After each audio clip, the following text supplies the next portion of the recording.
آپ black market میں بیچ کے اس کے پیسے کھاجے اکاؤنٹ میں بھی جمع نہ کرائیں, میں تو پرائیویٹ کیپیسٹی میں دے رہا ہوں. اسٹیٹ کا تحفہ ہے, یہ کیسی حرکت ہے؟ یہ ایک ایسی حرکت ہے جس کا جواب نہیں دیا جا سکتا, اور اس کا جواب یہ نہیں ہے کہ پی ڈی ایم نے کرپشن کی اور پی ڈی ایم فلاں ہے اور پی ڈی ایم, یہ اس کا جواب نہیں ہے. نہیں, بٹ ایک بات ہے نا, اس سارے معاملے کے نیچے قاسم کے ابا یہ کہہ رہے ہیں معذرت کے ساتھ, وہ کیا ہوتا ہے نا کہ وہ جیسے پنجابی میں کہتے ہیں کہ فلانے کی آپ سیاسی طور پر اس کی منجی ٹھوک رہے ہیں یا اس کو ختم کر رہے ہیں, آپ اس سارے چکر میں پی ٹی آئی کو ختم کر رہے ہیں, اور یہ بھی ایک بہانہ ہے جس چکر میں ختم کر رہے ہیں. یہ بہت بڑا کیس ہے اگینسٹ پی ڈی ایم, اور وہ کہتے ہیں پوری ریاست یہ کر رہی ہے. انٹرنل پالیٹکس کو سمجھے, جتنے الیکٹیبلز تھے جنہوں نے کئی دہائیوں پہ, پرویز خٹک صاحب ہیں فار ایگزامپل, وہ کہتے تھے کہ اس کو گھیرا ہوا ہے 3-4 نان الیکٹیبلز نے جن کا حلقوں سے کوئی تعلق نہیں, ملک سے کوئی تعلق نہیں ہے. شہزاد اکبر آج کہاں پہ ہے, شہباز گل آج کہاں پہ ہے؟ یہ 3-4 لوگ تھے جنہوں نے خان صاحب کا مائنڈ تھا, مگر جنہوں نے اس بات پہ کنونس کیا کہ آپ جب تک اپنے فوج کو, اپنی سیکیورٹی ایجنسیز کو ٹارگٹ نہیں کریں گے آپ کی سیاست آگے نہیں چلے گی. آج بھی شاہ محمود کس منہ سے کھڑے ہوتے ہیں؟ آپ پوچھیں ذرا کبھی کہ نجی محفلوں میں وہ کیا بات کرتے ہیں اور خان صاحب کے سامنے وہ کیا بات کرتے ہیں. پوائنٹ یہ ہے کہ اپنی انا اور اپنی سیاست کو اس نہج پہ لے جانا کہ ملک کی سالمیت کو آپ کو میٹر ہی نہ کرے. خان صاحب کے منہ سے نہیں نکلا تھا کہ اگر میں اقتدار سے ہٹ گیا تو اس ملک کے 3 خدا نہ خاصا ٹکڑے ہو جائیں گے؟ یہ کس نے کہا تھا؟ انہوں نے کہا میں یہ زیادہ خطرناک ہو جاؤں گا. بٹ سوال یہ ہے کہ آپ اگر اس کو ایک سیاسی پرسپیکٹو سے دیکھیں طارق صاحب, ابھی آپ اسمبلی کی مدت 1 مہینہ رہ گئی, آپ نے نگران بنانا ہے, مطلب کوئی اس کی لیجیٹیمیسی کیا ہوگی؟ راجہ ریاض صاحب سے اور شہباز شریف صاحب بیٹھے گئے کہ نگران وزیر اعظم اسی بنانا ہے. ہم نے تو اس دور میں میثاق معیشت کی بات کی تھی جس دور میں ہمارے سے بات کوئی نہیں کرتا تھا, جیلوں میں ڈال رہے تھے. کشمیر پہ ہم نے بات کی. بٹ اب کیا لیجیٹیمیسی ہوگی؟ وہ کہہ رہے ہیں میری جماعت فارغ کر دی ہے, لوگوں کو آپ نے توڑوا دیا ہے, بگا دیا ہے, تو کیا کریں گے؟ کس کو نگران وزیر اعظم لائیں گے؟ راجہ ریاض صاحب ایک طرف لے کے آئیں گے جی یہ میرا نام ہے فلانے بندے کا, ساتھ ہی وہ کہیں گے ٹکٹ دی درخواست ہے. بات یہ ہے کہ یہ جماعت کس طرح بنی تھی, مجھے بتائیں نا. یا تو ہونا 1997 سے جو کارکن تھے وہ متحرک تھے, آئیڈیالوجیکلی عمران خان سے محبت کرتے تھے, فواد چودھری صاحب, فردوس عاشق اوان صاحبہ, شاہ محمود قریشی صاحب, کبھی پارٹی تبدیل نہیں کی تھی ان لوگوں نے. دیکھیں ہم 2 فلٹریشن پروسیس سے گزرے ہیں, ہمیں اتنی داد ضرور دیں کہ مشرف کے دور میں ہماری فرنٹ لائن میں سے بہت سارے لوگ نہیں ٹوٹے. دوبارہ جب یہ دور آیا جو ہم نے مشکل کاٹی پناما کے بعد, ہمارے بہت سارے لوگ نہیں ٹوٹے. آج ہماری جماعت انٹیکٹ الحمدللہ کٹھی کھڑی ہے. پرابلم کیا ہے؟ وہ کہہ رہے ہیں کہ یہ جو اس دفعہ مطلب اب میں کیا کہوں جو پھیرا گیا ہے سب کچھ, وہ اس کی انٹینسٹی بڑی زیادہ ہے. کوئی پھیرا نہیں جاتا. اچھا, یہ جماعت بنائی تھی 3-4 لوگوں نے مل کے, اور یہ جس دور میں بنائی گئی تھی آپ کو بھی پتا ہے کہ ادھر ادھر سے لوگوں کی آرم ٹویسٹنگ کر کے, کسی کو تھپڑ مار کے, کسی کا کان مروڑ کے ان کو ہانکا گیا تھا. چلو طریقے صاحب جوائن کرو شام سے پہلے. 2018 میں ہم سنگل لارجسٹ پارٹی تھے پنجاب میں, اس لیے یہ کلیم نہ رکھیں کہ یہ میں گھر سے لے کے آیا تھا بندے اور یہ میرے گھر ہی واپس جائیں گے. ٹھیک ہے, بٹ یہ آپ نے اپنا ڈیفنس تو دے دیا اور ثبوت کی بات, خیر وہ وزیر اعظم کے پاس متعدد انفارمیشن ہوگی. میں ذرا بھٹی صاحب کے پاس اور اطہر قاضی صاحب کے پاس آتا ہوں. ایک مختصر سا بریک. جی, نگران حکومت بننی ہے پر کیسے بنے گی؟ میں نے تو کہا نا, راجہ ریاض صاحب ایک طرف کہیں گے کہ یہ میرے نام ہیں جو میں دے رہا ہوں پروپوزڈ کے لیے, ان کو نگران ہے as leader of the opposition, ساتھ ہی دوسری جیب سے وہ اپنی درخواست نکالیں گے کہ پی ایم ایل این کا ٹکٹ مجھے دے دیں. مطلب کیا نظارہ ہوگا وہ آپ کے لیے بھی. ایک بریک کے بعد منظر کشی کی ہے آپ کے سامنے, یہ منظر کشی آپ کے دل کو بھائی ہوگی کہ مطلب راجہ ریاض صاحب اپنے نام دیں گے اور وہ سختی سے کہیں گے کہ جی ان ناموں میں سے ایک نام کے اوپر کنسنسس ہو جانا چاہیے. As leader of the opposition میں بتا رہا ہوں کہ ان ناموں میں سے ایک نام کو نگران وزیر اعظم بننا چاہیے. بھائی جان, کاش میں آج آپ کے اور عطا بھائی کے ساتھ بیٹھا ہوتا اور تھوڑی سی روحانیت مجھ میں بھی آ جاتی. دونوں ہی دلوں کے بھید اور دور کی کوڑی لاتے ہیں.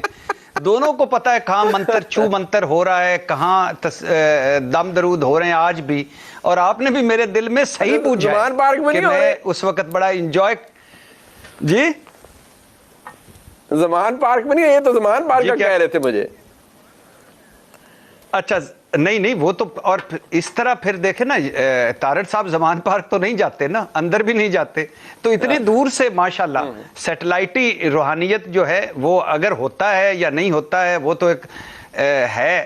چلو اس کو وہ سمجھ جانا, اور آپ کا لاہور میں بیٹھ کے میرے دل میں گھس کے تو سمجھ جانا جو دونوں چیزیں سچی ثابت ہیں. تو کاش میں ان 2 عصر حاضر کے عظیم پیروں کے ساتھ چند لمحے گزار سکتا. دیکھیے پہلی بات تو یہ ہے کہ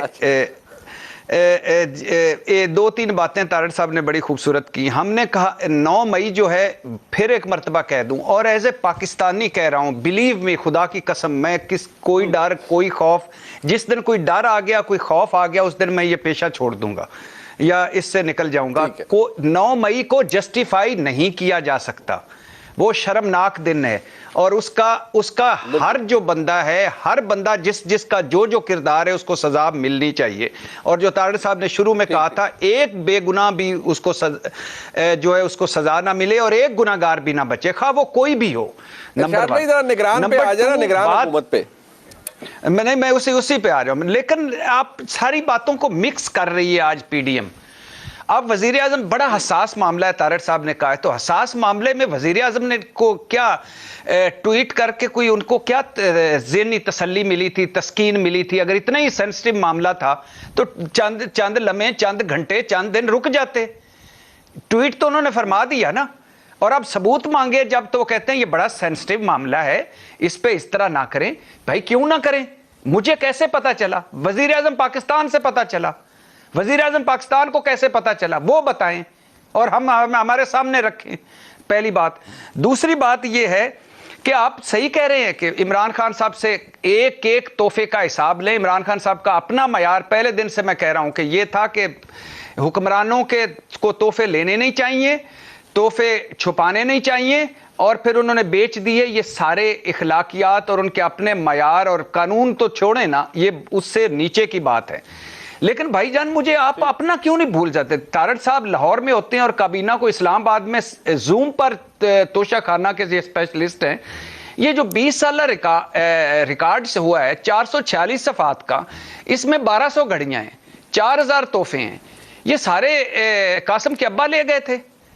کچھ جو 11 گھڑیاں نواز شریف صاحب بھی لے گئے تھے, گاڑیاں بھی وہ لے گئے تھے. شاہد خاقان عباسی صاحب 13 گھڑیاں لے گئے تھے, زرداری صاحب 10 گھڑیاں لے گئے تھے. تو بات یہ ہے کہ ان کا بھی حساب کریں. یہ ان کا کہاں سے آ گیا کوئی 5% رولز ریلیکس گڈیاں وڈیاں. اب آ جائیں اس پر, یہ جو آخری آپ کا پاس ٹائم نہیں, میں اس لیے مختصر کرتا جا رہا ہوں. راجہ ریاض صاحب دوسری جیب سے نہیں نکالیں گے کہ مجھے ٹکٹ دے دیں, وہ اسی جیب سے ہی نکالیں گے کاغذ, بلکہ وہ بھی چھوڑ دیں. وہ اوپر لکھا ہوگا یہ نگران وزیر اعظم باحکم شہباز شریف صاحب, جیسا آپ نے فرمایا تھلے میری ٹکٹ تک ہی بنیا, اسی کاغذ پہ نیچے لکھا ہو. آپ اندازہ کریں, یہ ہمیں روز بھاشن دیتے ہیں, نہیں ایک دو جملے, یہ روز بھاشن دیتے ہیں انہوں نے جمہوریت کے, سویلین بالادستی کے, ووٹ کی عزت کے. اور یار آپ نے توڑ دیا, آپ نے سپریم کورٹ کے فیصلے رون دیے, آپ نے راجہ ریاض کو اپوزیشن لیڈر بنا دیا, آپ نے من پسند اپنی ایک جعلی, جو کل تک آپ کی جعلی پارلیمنٹ تھی, اس سے جس سے جعلی پارلیمنٹ جو کل تک کہتے تھے وہ کھوئے ملائی والی اصلی ہو گئی, اس سے آدمی قانون سازیاں کر. ناظرین آپ نے عطا طارق کی گفتگو سنی. ناظرین یہ پی ٹی آئی کو اور عمران خان کو دہشت گرد کہتے ہیں, مگر ناظرین انہوں نے مریض کے میں جو کچھ کیا یہ دہشت گردی نہیں تھی. انہوں نے پی ٹی آئی کے احتجاج پر گولیاں چلائیں, کیا یہ دہشت گردی نہیں تھی؟ ناظرین پھر یہ لوگ گولیاں چلا کر یہ کہتے ہیں کہ جی ایک بندہ شہید ہوا, دوسرا کہتا ہے 2 بندے شہید ہوئے. یار ایک انسانیت کا قتل, پوری انسانیت کا قتل ہے, نجائز کسی کو قتل کرنا. ایک بندہ احتجاج کے لیے آ رہا ہے, اس کو آپ کسی اور طریقے سے بھی روک سکتے ہیں, مگر لازمی تو نہیں ہے کہ آپ لوگوں کی جان لے لیں. دوسرے نمبر پر ناظرین انہوں نے 8 فروری کو پی ٹی آئی کا منڈیٹ چوری کیا. پی ٹی آئی کو عوام نے ووٹ دیا اور عدالتوں نے پی ٹی آئی کے ساتھ زیادتی کی اور پی ٹی آئی سے بلہ چھین لیا گیا, مگر پھر بھی لوگوں نے الگ الگ نشان پر مور لگا کر پی ٹی آئی کو جتوایا. اور ناظرین اب آپ کے یہ دیکھ لیں کہ ابھی تک پی ٹی آئی کا اپوزیشن لیڈر اسمبلی میں نہیں بن پا رہا. ناظرین یہ زیادتی ظلم ہے, اور اگر یہ نون لیگ والے آج کر رہے ہیں تو کل کو ان کے ساتھ بھی ہوگا. جتنی بھی سیاسی جماعتیں ان کو چاہیے کہ آپس میں اتحاد کریں اور ایک ایجنڈے پر متفق ہو جائیں کہ ہم نے پاکستان کو آگے لے کے چلنا ہے. پاکستان ہوگا تو ان کی سیاست ہوگی. ناظرین عمران خان نے بھی غلطیاں کی, انہوں نے بھی مریم نواز کو, نواز شریف صاحب کو اور جتنے بھی لیڈر تھے ان کو اندر کیا, آصف علی زرداری کی بہن کو اندر کیا. یہ سیاسی انتقام کا سلسلہ بند ہونا چاہیے. اگر سیاسی انتقام کا سلسلہ چلتا رہا تو ملک جو ہے نا, اس میں نقصان ملک کا ہے اور پاکستانی عوام کا ہے, کیونکہ پاکستانی عوام ان لوگوں کو ووٹ اس لیے دیتی ہے کہ یہ اقتدار میں آ کر ہمارے مسائل حل کریں. جب یہ لوگ اقتدار میں آ جاتے ہیں تو پھر یہ عوام کو بھول جاتے ہیں اور ایک دوسرے کو سیاسی انتقام کا نشانہ بناتے ہیں. اللہ تعالیٰ پیارے پاکستان کو ایسا لیڈر دے جو پاکستان کو آگے لے کے چلے اور پاکستان کی سوچے. ناظرین, اگر آپ کو یہ ویڈیو اچھی لگی تو ویڈیو کو لائک کر دیں, چینل کو بھی سبسکرائب کر دیں اور بیل آئیکن کو بھی پریس کر دیں. آپ کی محبت کا شکر گزار ہوں.